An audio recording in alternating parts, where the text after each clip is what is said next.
Hello, everyone. Welcome back to the Win Again Clubroom. I am super fired up today.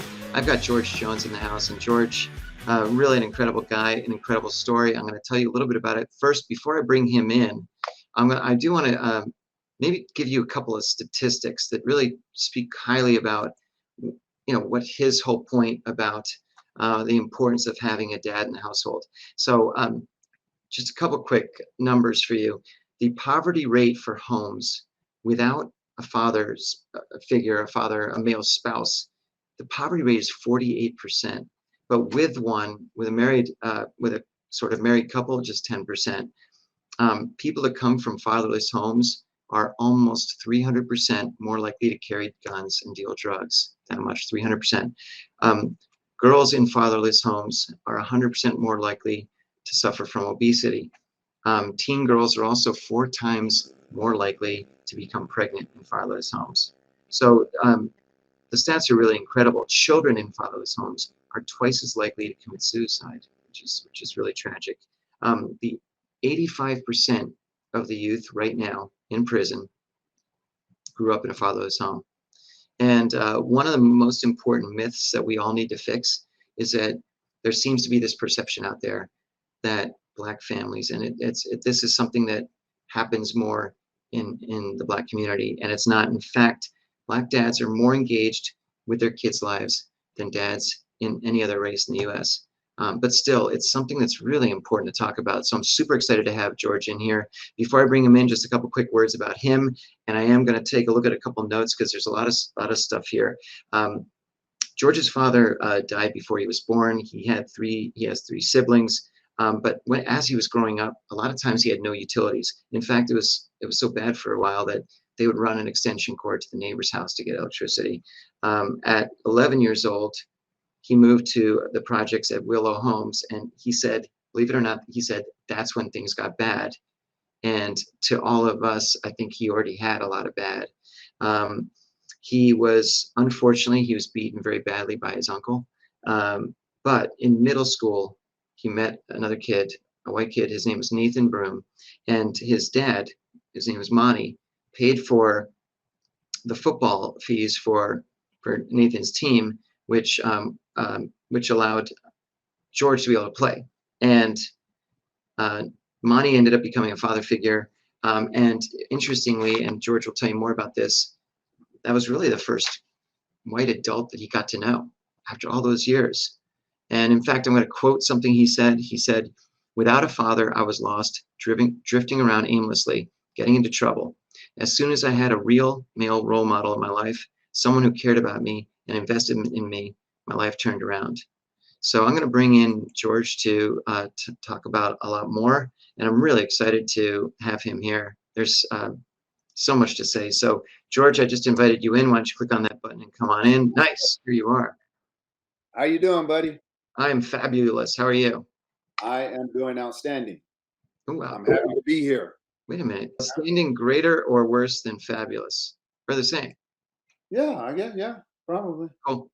Um, anyways, all right. So super fast. I talked about obviously a lot of your troubled childhood. One of the things that I really highlighted in the book, and by the way, again, here's the book, The Present Dad. George wrote it and he released it on perfectly Father's Day, which I think is fantastic. This past year, available on Amazon. Again, the link is in the upper left where the book cover is. But George, one of the things that I underlined here was that you wrote that some of your fondest memories as a kid were your monthly visits to Burger King. And for some of us might be say, oh, wow, to get a what? No, why was that the case? Well, when you don't have a dad, the government gave us a check every month because my dad was dead. It was a welfare check. Mm-hmm. So every first of the month, that would be like dinner, like going out, like what most families do. We will go to Burger King. We could not afford McDonald's, so we would go to Burger King, and I would get the typical Whopper with cheese combo and a drink. So that's what I grew up on eating. And as a young person, I always wanted to go to McDonald's, but I couldn't afford it. And it's funny. It's something that so many of us, including myself, took for granted, and it's incredible to hear this part of the story. And then, you started to get involved with football. And tell me a little bit about when you were that age, sort of in the junior high, kind of high schoolish time. Tell me a little bit about how did you lean on sports to get you away from other stuff? Tell me a little bit about that experience. The crazy thing, Mark, is when I was growing up as a young kid playing football, like I wasn't really good. I didn't really start. I barely got to play. And I would see dirt or grass. I would lay and roll around in the dirt and grass to get my pants dirty. And it would look like I played in the game. So when I never really, I liked football, but I didn't really look up to anybody with football because most of the people around me, no one played sports. So when I got into the 8th grade and when I met the Brooms in the 7th grade, that's when football really became big for me. Because again, like I said, I started and that was my first year starting, and I played really, really well on offense and defense. And then from that point, I knew I had a chance to be a decent football player. I didn't think I was going to be good or anything like that. Because I could remember we used to watch the high school practice. And I used to tell all my friends when we were in the 8th grade, I'm going to be out there on varsity as a 9th grader next year. Watch. And everybody would laugh and say, "Yeah, you're not good enough." And lo and behold, I end up making varsity and starting as a true freshman. And I know one of the things you mentioned in your book is and it's interesting, because it's what really got me very interested in wanting to speak to you, is that you really don't touch on your football. I mean, you barely touch on it in the book. It's one little chapter in there, and the rest is about, we'll talk about in a few minutes, being a present dad. But you went to junior college, and then then they kind of said to you, well, look, you've got to, what have you got to do to play? Tell me a little bit about what you had to do to make that team, and then Okay, let's rewind back to high school. yeah. So the ninth grade, like you said, I lived in Willow Homes, and then I played well in the ninth grade. Started 10th grade, I was still living in Willow Homes, but we got evicted.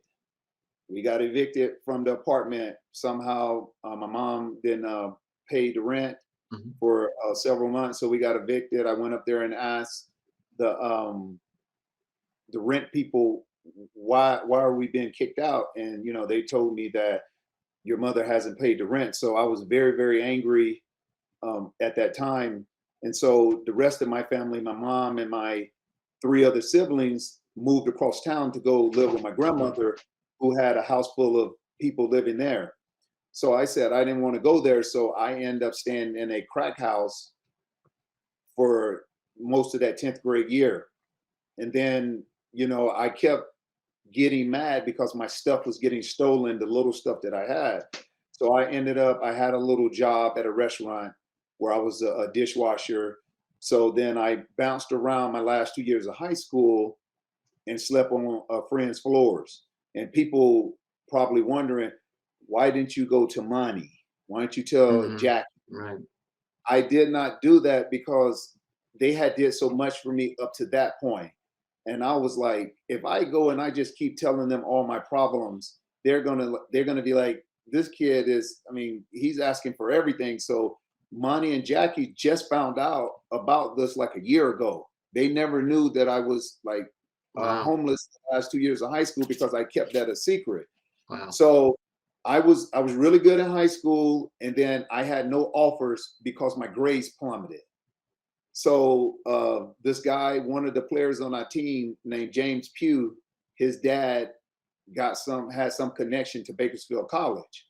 So back then, during those times, there were no, people, they come and see you play. There were like no videos, no, Right. Twitter, none of that. So I never knew who the coach was. He knew nothing about me. They offered to let me come out there and try out for the team because I started varsity for 4 years. So they assumed I had some talent. But I did not want to go out there because I was afraid. Had never been on a plane before, and I did not want to go 3,000 miles away from home. So I begged money I said, please, I don't want to go. Could you get me a job at a local mill or something? I'd rather do some construction work. And he said, no, George, you're going to make something of your life. And I just kept, asking him, please don't make me do this. I don't want to do it. I'm afraid. I don't think I'm good enough to go out there. And he kept saying, no, George, I've already bought the ticket. You're going. We drove to the airport. I checked my one bag in. And at that time, you can walk up to the gate with people. So he walked up to the gate, and I still was begging him, please don't make me get on the plane. And he was like, no, you got to do this, George. At least you got to go for a year. Go for a year. If you don't like it, you can come back home. So I remember getting on the plane, and I was sitting beside an elderly lady, and I cried the entire way from Greenville, South Carolina to Los Angeles, California, LAX airport. Wow. Yeah, I cried the whole way. And I had to ask somebody how to get to my next connecting flight because I'd never been on a plane before, and I never left the state of South Carolina or the city of Greenville. So I ended up getting to Bakersfield, and a guy had my name on like a piece of paper. He didn't really say too much to me. He, put my stuff in the car, drove me to the dorms, and dropped me off, and I never saw him again. So I remember at that time, I was the only out-of-state football player on the team. So you got everybody who knows everybody from around the state. And during that time, I had a really thick accent. I dressed differently than the way people did in California.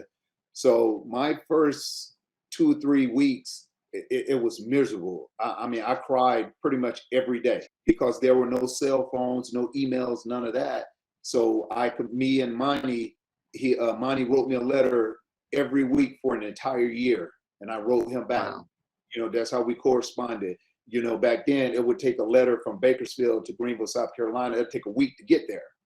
So it was every couple of weeks we were exchanging letters. So I get there, and then remember being on the East Coast, going to the West Coast, my body was on a 3-hour time difference. Right. So I remember the first practice, I'm up early in the morning at 5 o'clock California time because my body was on 8 o'clock a.m. South Carolina time.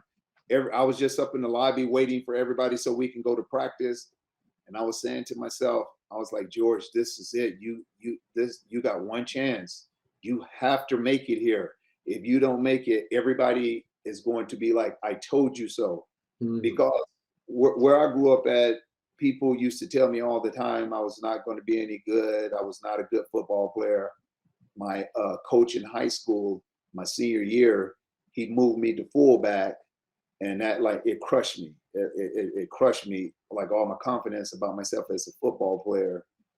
And the ironic and crazy thing about it, Mark, August the 2nd of this year, they just put me in our high school Hall of Fame, and they retired my jersey. So wow, the high school coach. This is after, of course, you won't amount to anything, right? Yes. Right. And then the head coach came up to me, my former head coach, and said, George, I know you're still angry with me for doing that to you. I said, I'm not angry anymore. I just used all that as motivation to prove you and everybody wrong. And so when I got to Bakersfield, the first thing I did was usually the red shirt people, like freshmen, because in junior college you can have like 150 people on the team. Right. I told Coach Bowser, the head coach, Carl Bowser, I said, Coach Bowser, man, I got to play now. He said, well, we usually redshirt freshmen. I said, Coach Bowser, I'll prove to you right now I can play. Pick out the best linebacker on the team. I can show you right now I can block him one-on-one, and I can run passes, and he can't cover me. Once I did that, they put me in a rotation at running back with 2 sophomores, and the sophomores were pretty ticked off that I got to rotate with them because that had never happened before. And I end up having a better season than both of them. I end up being a conference co-player of the year with Keyshawn Johnson out of Santa Monica. Yes. And then I can remember going home. I didn't want to go back to Greenville. I said, Coach Bowser, can I stay here, get a job or something? I don't want to go back to Greenville. He said, George, he called me Jonesy.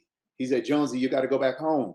He said, but what I can tell you is, I promise you, if you come back in tremendous shape, ready to go. We will make this offense around you. And so I went back home that summer and just worked and trained like crazy. And when I got back to Bakersfield for football, he was true to his word. And I just had a magical year, you know, National Player of the Year, All-American, still to this day, the national record for touchdowns in the season, 34 in 10 games. I broke O.J. Simpson state California record. So Coach Bowser believed in me, and that's what set my career in motion. Up to that point, I never had anybody besides money to tell me I was a good football player. Everybody else always said I was not this, I was not that. And if you hear that stuff a lot, you start to believe it. Right. And so once my sophomore year at Bakersfield, I pretty much had my choice of where I wanted to go. And so initially I thought about going to Georgia and some other schools, but Coach Bowser was really good friends with the coach at San Diego State. And my good friend Marshall at the time just had put San Diego State on the map, and he was playing with Indianapolis Colts. So they asked me to come down for a visit. I went down for a visit. You know, I met Marshall, and Marshall told me, I can remember it like it was yesterday. He said, George, probably want to come here and have to live in my shadows. And I said, well, I'm going to be here and I'm going to break your records. Now, I didn't really think I was going to break his records. I just said that just to, you know, to look, you know, to look tough. Tough guy. Yeah. To let him know I wasn't afraid of being in his shadow. Oh, and then I went down there and, you know, I was 5th on the depth chart. 5th on the depth chart. So once again, I had to go back to what Coach Bowser told me. Just outwork everybody, George. Right. Just outwork everybody. Learn the playbook faster than everybody. And that's what I did. I moved up the charts just because I learned the playbook faster. And I can remember you usually have 2 scrimmages before the season starts. The first scrimmage, I got like 3 plays. And I went to my running back coach. His name is Kennedy Pola. He's the uncle of Troy Polamalu. Okay. Yeah. So I said, Coach Pola, you told me that I was going to get a chance to compete for the starting job. He said, George, just be patient. I said, Coach, we only got 1 more scrimmage before you guys make a decision. He said, George, just be patient. I promise you everything's going to work out. We go to the following week. I'm still like 3rd string, barely getting any reps with the ones. So rolls around, that Saturday comes. So we're all about to walk out to go and have this one last scrimmage before they start making who's starting, who's backing up. As we're about to walk on the field, the Coach Pola told me, George, you're starting. And I was like, wow. I was like, George, this is your chance. You got to take advantage of it. Went out there, 211 yards, rushing, 3 touchdowns. And I felt so good I felt so good about myself. But in a couple of weeks, we were about to play our first game, and they didn't tell me I was the starter until we were about to walk out of the tunnel. Oh, geez. Yes, we were about to walk out of the tunnel. That's when they told me. And so, Mark, this is funny. So the first play of the game, I went the wrong way. Coach Pola pulled me out of the game and tore into my rear end. He said, I see, I went to bat for you, and you went out there and went the wrong way. I said, Coach Pola, I'm sorry. I got it. I promise you, I can do this. So I had to sit out the first series, and I'm on the sideline, like thinking to myself, man, I've blown my chance. Yeah. Yes. And so he said, George, I'm going to give you 1 more shot. You get in there, and you better know what you're doing. Rest of history. So I think about 5-6 games in, I was one of the nation's leading rusher and Heisman, pretty much everything. And I break my jaw. In like the 5th or 6th game. So I was getting close to Marshall's record. And they told me, well, George, we don't think you should play with a broken jaw because we can't give you pain medication because it may hurt you in the future with your TMJ. I said, I got to play. And I ended up playing. I didn't miss any time. I lost about 25 pounds. And so let's skip ahead a little bit because I want to make sure we have some time to talk about everything about being a present dad. But Yes. so I'll paraphrase a little bit. You set some records at San Diego State. You ended up getting drafted in the NFL. You did play with the Steelers, play with the Jags, play with the Browns. But I just touch really quickly on, because this I thought was really interesting in the book. You talk about how you started to get comfortable with the trappings that came with being in the NFL, and but you were uncomfortable with the attention you were getting from women initially. You didn't quite understand it, but then Yeah. you started to understand it. Tell me a little bit about that. What most people don't understand, the NFL, when you get in there, it can be overwhelming. Like, if you don't pay attention, you can get engulfed in the nightlife, women, drugs, anything. So for me, when you start to get all this attention from the opposite sex, and people are filling your head up with, you can do this and that. I mean, it's very difficult to stay focused and stay on track. And so for me, it was hard to do that sometime when I was playing. And so I think that's why I think I could have had a Hall of Fame career if I would have done things differently. I Right. I I, I didn't. I love football, and I practice and I train hard, but the outside stuff, I think it was hard to ignore, because once you make it in, like, man, I'm going to be here forever. You Right. know, and what people don't know is every year they're trying to replace you. They're trying to find somebody younger. They're trying to find somebody cheaper. I didn't learn that lesson until it was too late. So, and that's one of the reasons why I am like I am as a father, because I'm guessing if I'd have had a father growing up and he was a good man, I probably would have worshipped the ground he walked on. Like, for example, if our son GJ or Cooper makes it to the NFL, I will be there to help them so they don't go through these pitfalls that nobody helped me with. So for me, I would rather for those pitfalls to have happened to me than it happened to our boys. So I tell our boys all the time, you guys are much better than me. You're better looking, you're smarter, you're everything better than me. And that's what, as a father, we hope all of our kids are better than what we are. If anybody wants to still be better than their kid, then something is wrong. Yeah. So listen, before we jump into talking about, because I do want to talk about the 7 pillars of being a present dad. But before Yes. we talk about those 7, and we'll go through those fairly quickly because I want to make sure we get everything in. Yes. But just do me a favor, spend a minute or so, just tell me a little bit about Katie and her impact on you and your life and where you are today. Okay. Well, most people probably don't know Katie is the breadwinner for our family. She is the CEO of the National Domestic Violence Hotline. She is I tell everybody, I'm a backup player. She's a Hall of Fame player. She's a Peyton Manning.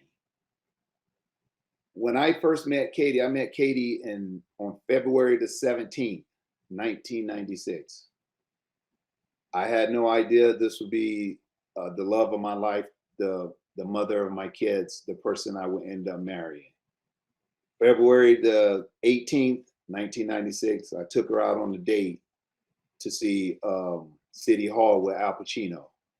Then she ended up going back home up to Northern California, and we didn't, speak for a while. But before Katie, I did not know how to love. Katie taught me how to love. I didn't have that. She was just so patient with me. Even when I did wrong, she never turned her back on me.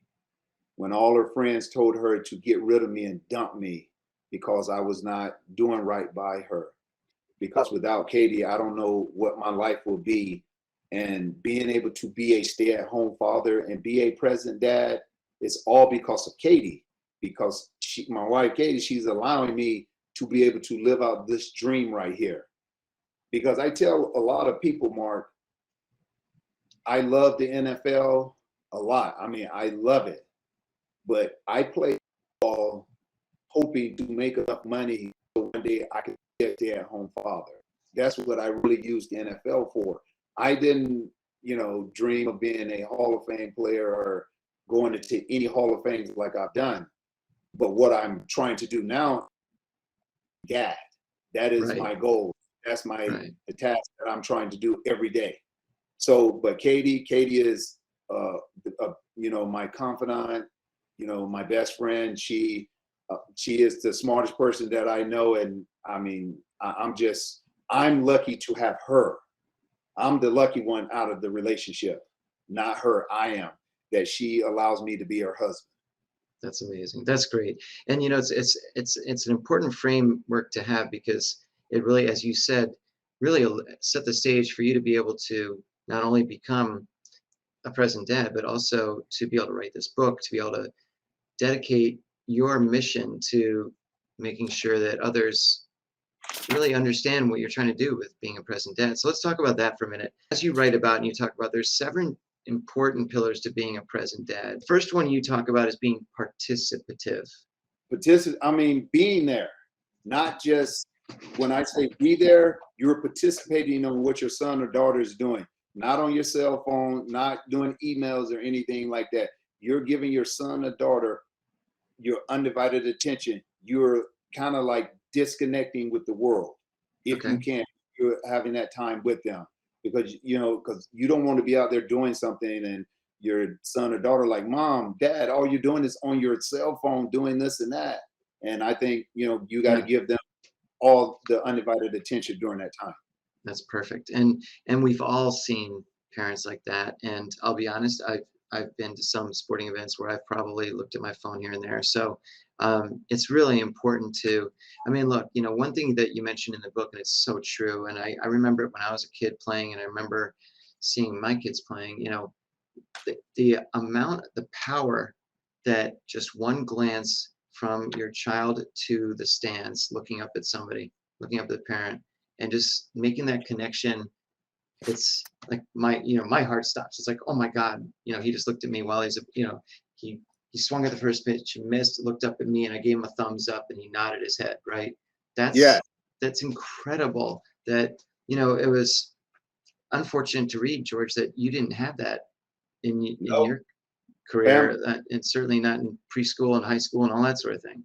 my blood family, no one's ever come to watch me play football ever in my entire life. So I can remember in high school on senior night, the Brooms were that's who I was with, like when I had to walk out on senior night.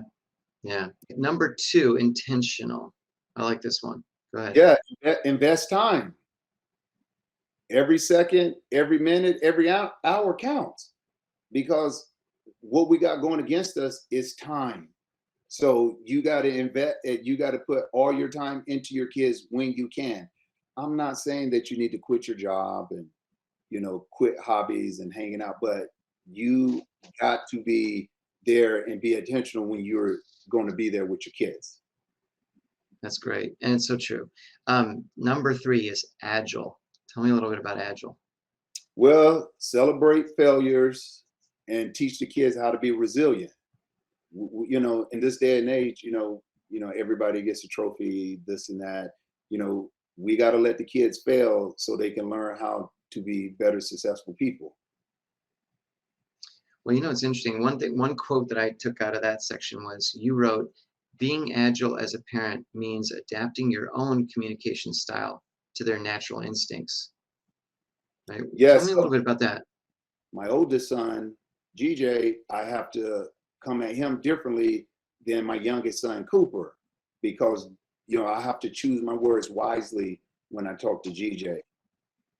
Our youngest son, Cooper, he's like, whatever, just tell me whatever and let's go, let's do it. And Right.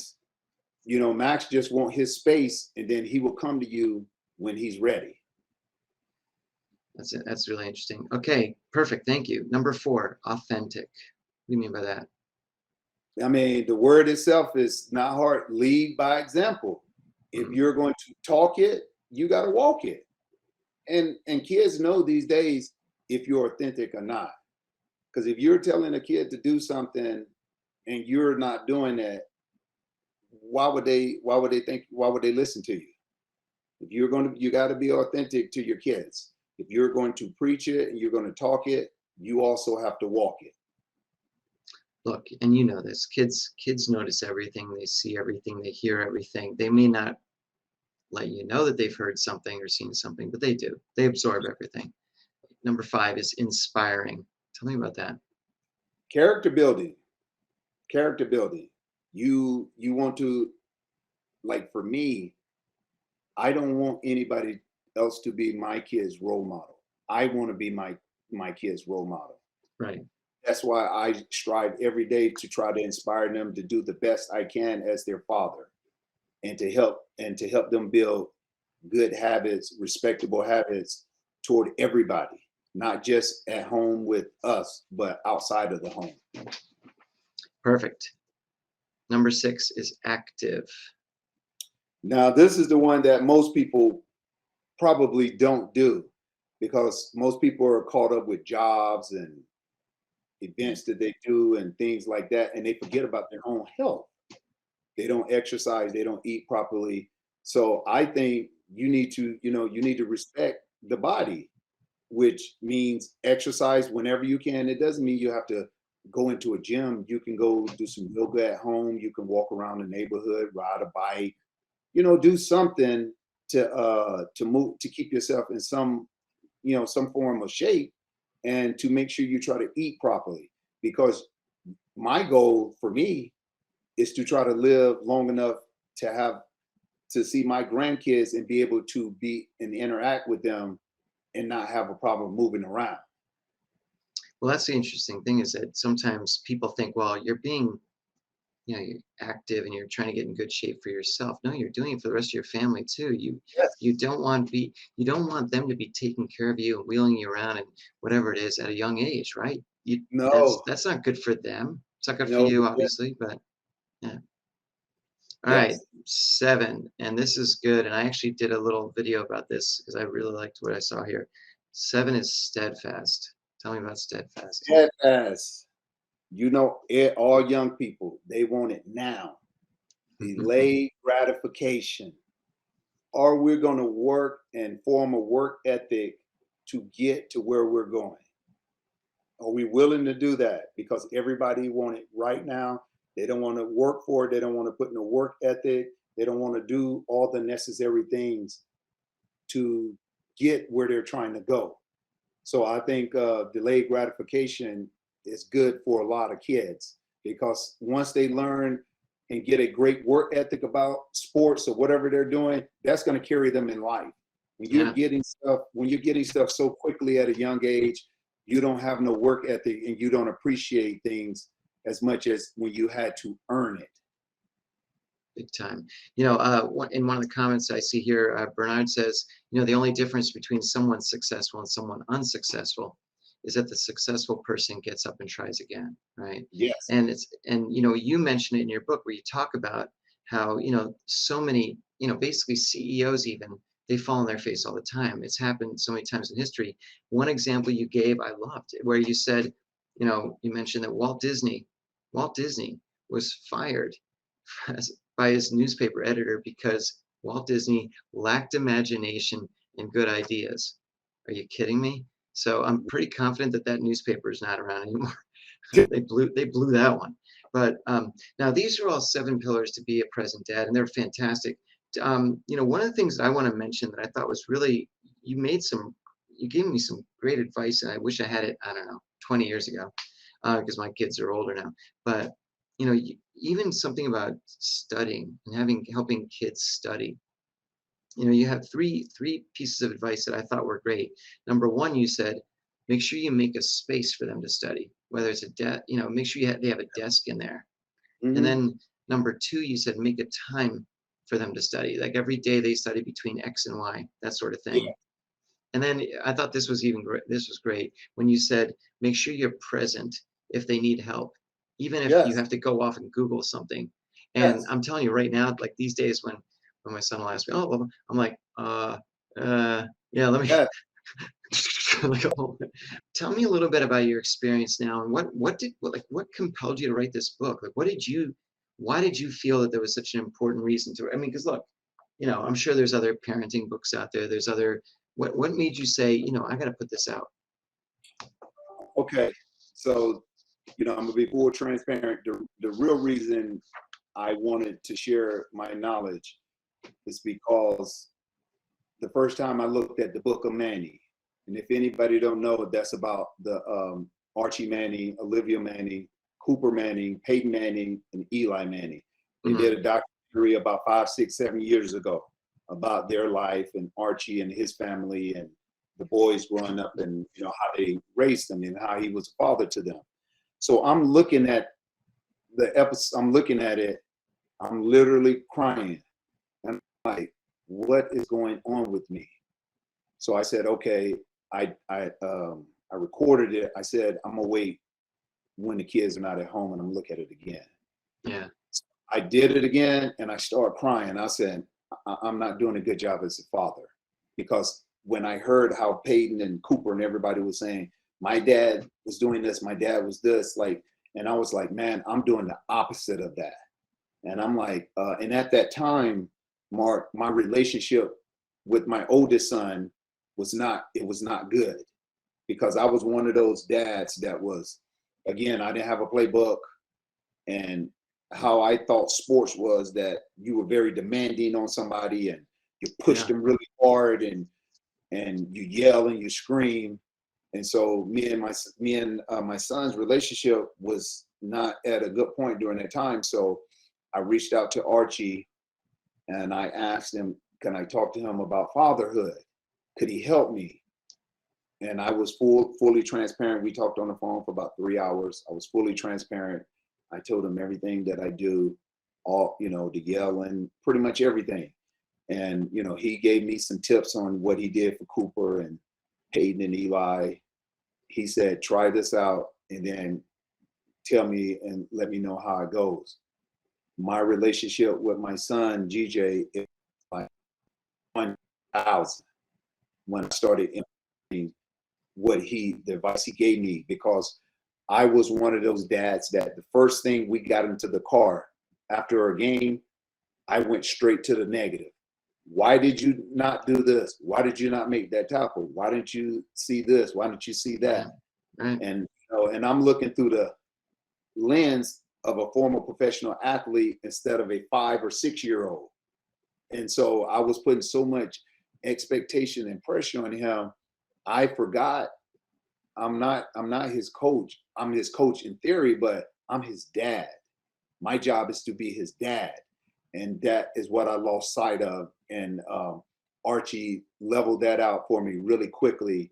And it just turned my life around. And I mean, I've asked a ton of people for advice on what they do with their sons that want to play football and, want to be like them. I've asked, Archie is my mentor. I've asked Eric Dickerson. I've had conversations with him, Deion Sanders, Emmitt Smith, Jerome Bettis. I mean, I just think as a father, I mean, even a mother who has to play that role as a single parent, mother and father, if you know or see someone that's doing a great job, as men, we are taught to be providers and be protectors. We're not taught to be nurturers. And I think it's a sign of growth if if you're humble enough and you're vulnerable enough to ask another man, can you please help me to be a better father?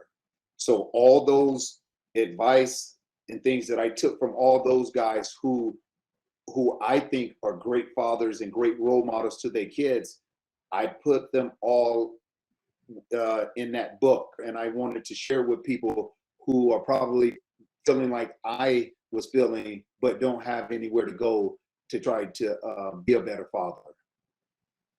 So George, we only have a couple of minutes, but there's a couple of things I want to mention. Number one is that I have to say, I read through this book, and I don't know if you can see too well, but I took I have a bunch of post-its here. I took some notes and so forth. I don't usually do that in a lot of books, so I want to commend you for it. It was very thought-provoking, and I think anybody in here who's either dad or mom or at some point might be a dad and so forth, you should absolutely grab this. You should absolutely read it.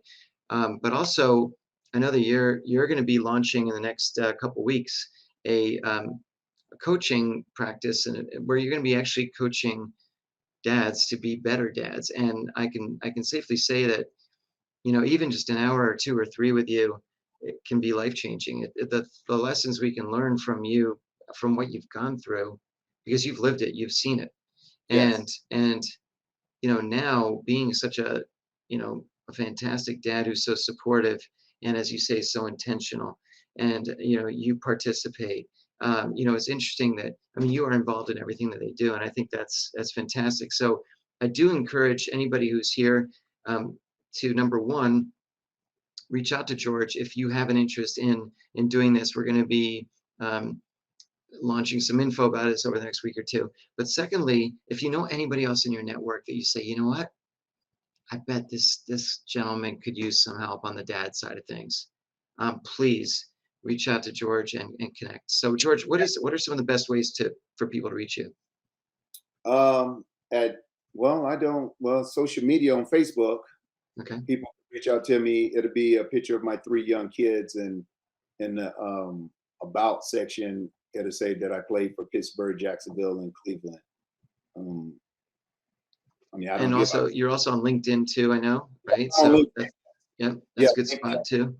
they can find me all on LinkedIn and Great. Facebook, and so I'm willing to help anybody. I can do one-on-one sessions. I can do group sessions. I mean, all I want to do is share the knowledge and what I've learned from people like Archie and Money and Oh Eric yeah. and Emmett and all those guys.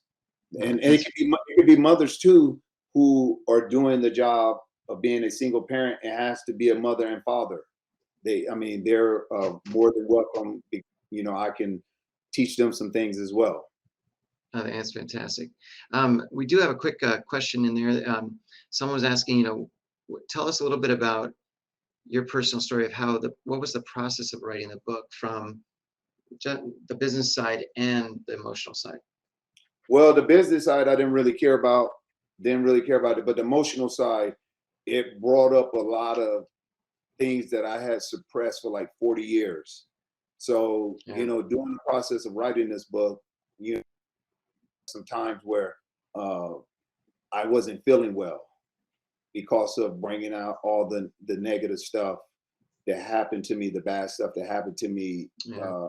early on in life. So, like the therapists say, it's better to put it on paper, and you may not think it's helping you now, but long term, it'll be better for you. Absolutely. It's interesting because there are some authors that do get into it to say, "Oh, I'm writing a book and I'm going to make millions or something," and they do write it for business and then there's others that, as you said, it's in here and it needs to get out there. So Yes, I think that's a fantastic, the reason why yes. that you did that. All right, I'm going to throw a quick question at you. This is not going to be easy. I'm joking, but I'll try. Um, tonight, if I said to you, you can have dinner with three people, dead or alive, doesn't matter, who would they be? Michael Jordan will be one. Peyton Manning will be two. Barry Sanders. Wow. So all athletes. You didn't pick, I'd always wonder, what would it be like to, this is going to sound horrible. In fact, I hope I don't get struck down by lightning or something, but I was just thinking, what would it be like to have dinner with Jesus? But don't talk to Oh him yeah, about the religion. yeah. I didn't think that hard like that, but yeah, Oh, that come would be. on. But I wouldn't ask him about all the religious. I'd be like, hey man, when you were a teenager, what was it like? Did you play soccer? What'd you do? Like what kept, you weren't walking, it's at a 12-year-old where you already, I'm sure I gotta be careful. That's sacrilegious. And with those three guys, Yeah. that's all I will be doing is asking questions. Yeah. Like for example, like with Michael, Yeah. I would ask Michael, you're the greatest player to ever play the game. You're known globally on every continent. When you wake up in the morning and look at yourself in the mirror, what does that feel like to you as a human being? Like knowing that you are that good at something and nobody else is. And like, what is that Yeah. like? How do you feel when you know that? I want to know, like, somebody being that great at something.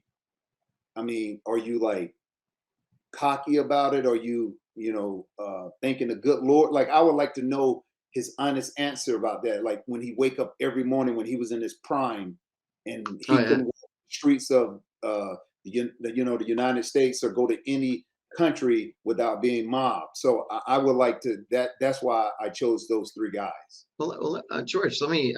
I mean, I wake up that morning, like that all the time, and I look in the mirror and I say, who's better at doing these interviews? No, I'm kidding.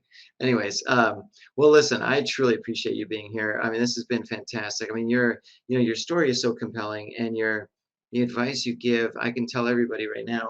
There will be tons that when you read this book, there's a ton in there that everyone can learn from. I used to always think, oh, I'm the perfect parent. I mean, I go to all the little league, I do all that stuff, but there was plenty of stuff in there that was definitely like, I can definitely work on that. I can really learn. So thank you so much for sharing your time, your story. I can tell based on reading it, it was probably not easy to No, sort it of wasn't, unearth all this stuff. Yeah. but I'm glad I did it. No, well, look, and what it does though is it really gives a strong backbone to the advice that you're giving, right? You're Yes. coming from that place.